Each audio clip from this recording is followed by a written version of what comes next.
Shu ishlaringiz 5 bo'lib turgan bir paytda olib qo'yishingiz uchun 5 qavatli binoning 5-qavatdan bitta zo'r kvartira topib qo'ydim.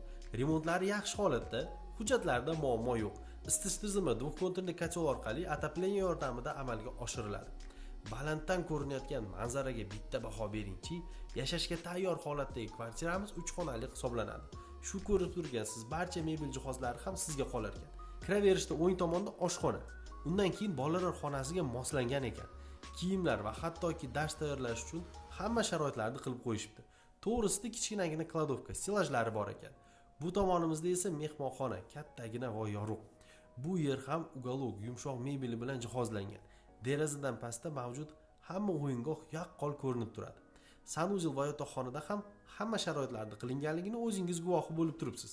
Kvartirani o'zi ham maktabga deysizmi, bog'chaga deysizmi, poliklinikaga deysizmi, hamma savdo do'konlariga yaqin hududda joylashgan.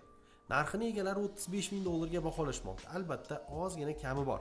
Egalar raqami hozir ekraningizda turibdi. Bemalol telefonlashib, kelib, ko'rib, savdolashib, baraka qilsangiz bo'ladi. Manzilimiz Farg'ona shahar Do'kanalda, Ajomiy ko'chasi, 17-1-uy, 30-xonadon bo'ldi. Ushbu videoga like bosib, shunaqangi kvartira qidirib yurgan tanishingizga yuborib qo'ying.